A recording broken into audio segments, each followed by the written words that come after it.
to my channel. So this channel is for women if you have a passion for fashion, like myself. You also have a passion for technology, and you love all things New York City as well. That doesn't hurt. And then I would like to talk about, today I'm talking about a shout out video that I stumbled upon. I want to shout out a video. Mind you, it's my first video, so okay? Give the girl grace. Yes, this is a shout out video to another YouTuber who I watched, and her channel name is called Coco Crinello, which I really like because my dog name is Coco.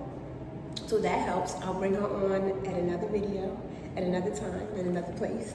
So again, my channel is for women who are interested in fashion. Also, you have a love for technology, which leads to my blog and my website name. Well, my website and my blog channel is also the same name, which is easy because it's fashion tech, and then my name is Norma, so it's easy. Easy, one word, it flows well. Same as the channel, same as all my social media channels.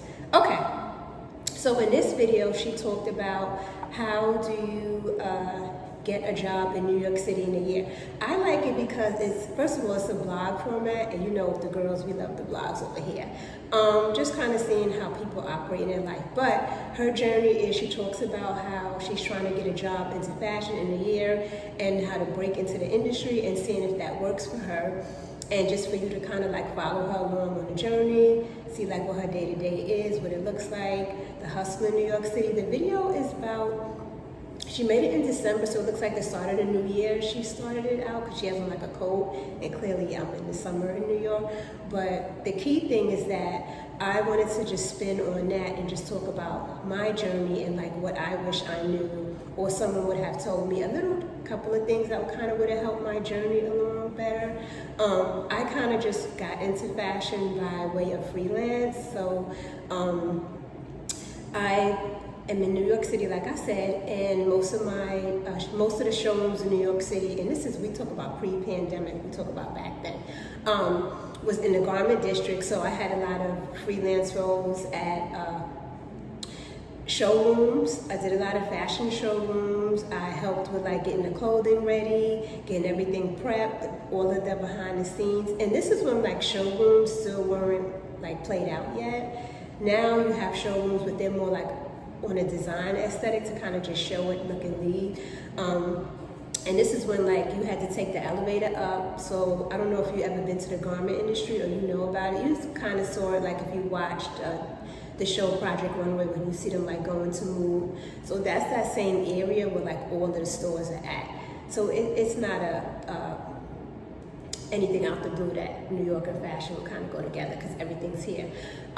So yeah, so you would notice that they would have all of the like old school elevators going to the top or going to the bottom. Welcome to my channel. And that was me. I had to kind of like help. So this channel is for women samples if you have a passion for fashion, like myself. With the right skill. You also have a passion for technology. Now, and you love all things younger generation New York City as well. That doesn't happen for her. And then I would like to talk about, today I'm talking about a shout out video that I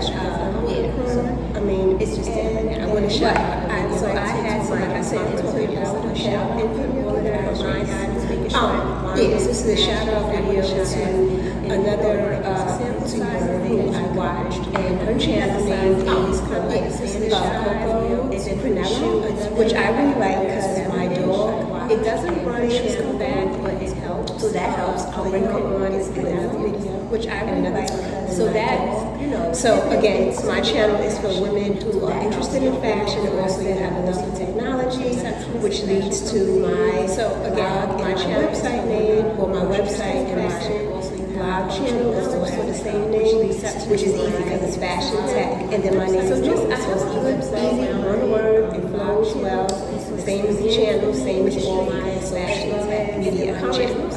Okay, so in this video she talked about how to get a job in New York City. And I like it because first of all, it's a blog format, and you know the girls who love the blogs. Just kind of seeing how that's I like it. But her journey is she talks about how she's trying to get a job in fashion in a year, and how to break into the industry and see what works for her, and just for you to kind of like follow her journey, see how it is, what it looks like, the hustle in New York City, and just follow kind of like follow. She made it in December, so it looks like the start of the year. She started out, she has like a post, and clearly out is a summer deal. But the key thing is that I wanted to just spin on that and just talk about my journey and like what I wish I knew, or someone would have told me a little couple of things that was kind of to help my journey a little better. I kind of just got into fashion by way of freelance, so pivoted back into fashion. I am in New York City, like I said, and most of the showrooms in New York City, and this is what I talk about pre-pandemic, fashion, was in the garment district, so I had a lot of freelance roles at showrooms. I did a lot of fashion showrooms. I helped with like getting the clothing ready, getting everything prepped, all of them showing the scenes. And this is when like showrooms still weren't like played out yet. Now you have showrooms like they're more like on the design aesthetic, to kind of just show what you see.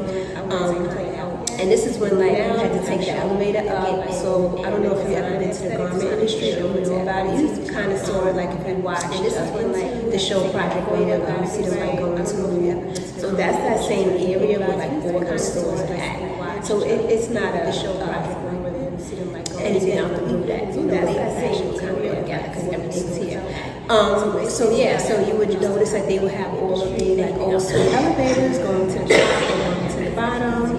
And that was me. I had to kind of like help get the samples coordinated, make sure they were entered properly into the system. And that was me. I had the right SKU number. So this is when you kind of have to do everything manually. Now we have things digitally.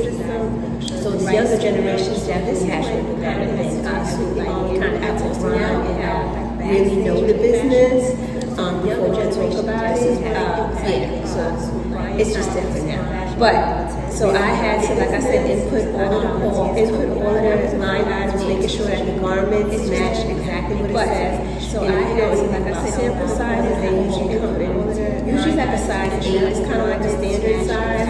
And then for the shoe, it's usually like if you wear a 7-inch. It doesn't run true to that, but it helps. But you can get some good shoes, they come in.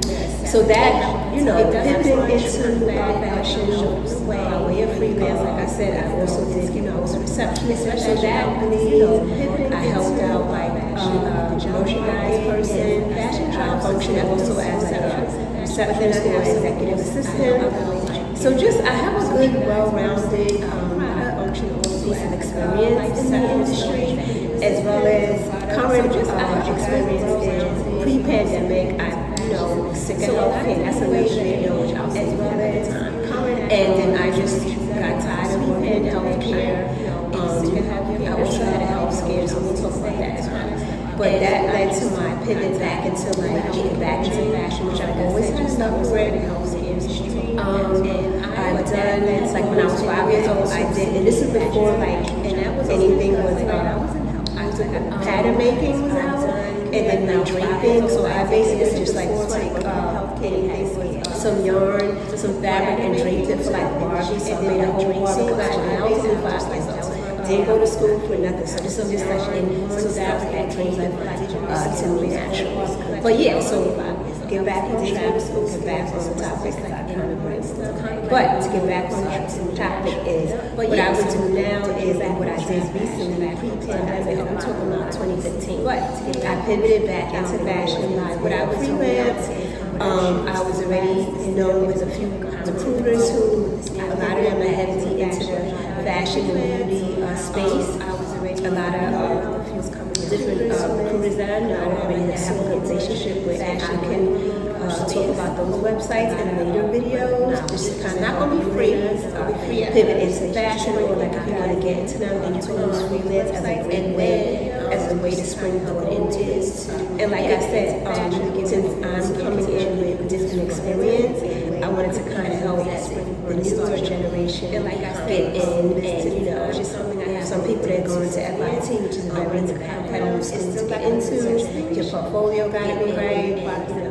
It's very picky. It's picky. It's anything good is good also. And then for people who maybe didn't get to go to advice, it's easy to find you missed the boat on that one, but you still have love for the industry. And then I'm also getting over I missed the boat on that one. So right here.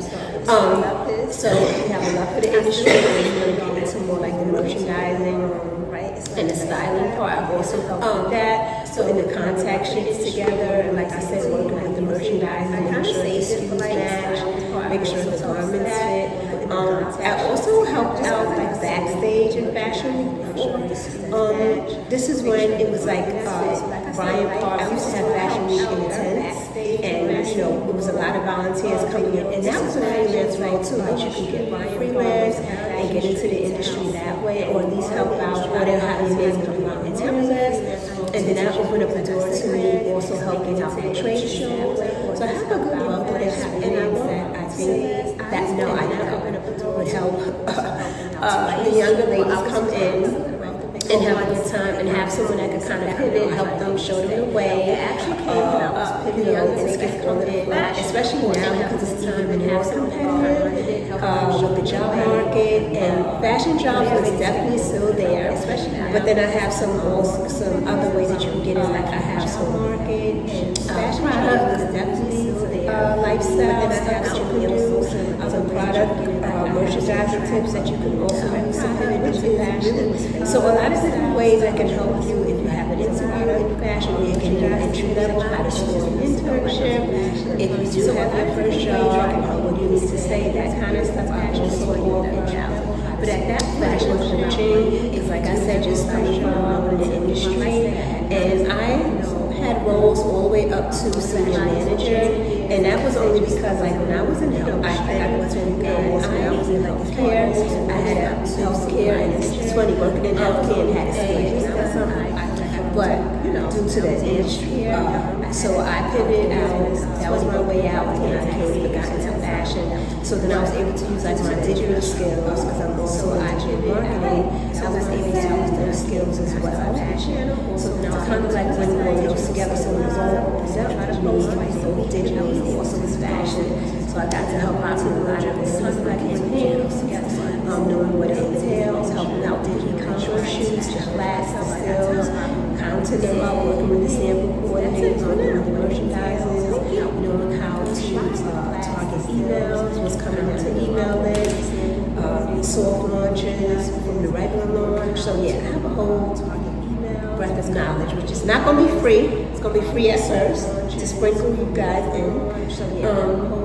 And then, which is not going to be free, is to really give you a good toolkit that you could use and run with. And then you can even use that if you want to start your own e-commerce business, which is something I have going on too as well.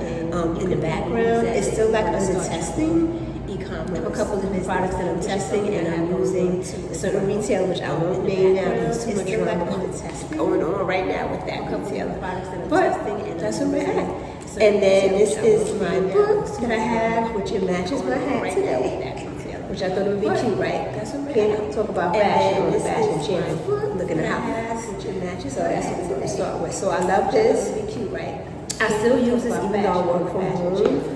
Right? It's like a nice flap. You hear it? So I love this. Like you can hear it. I still use this nice and clean. I use it. I kind of saved it for like when I'm doing my YouTube stuff or like my blog stuff.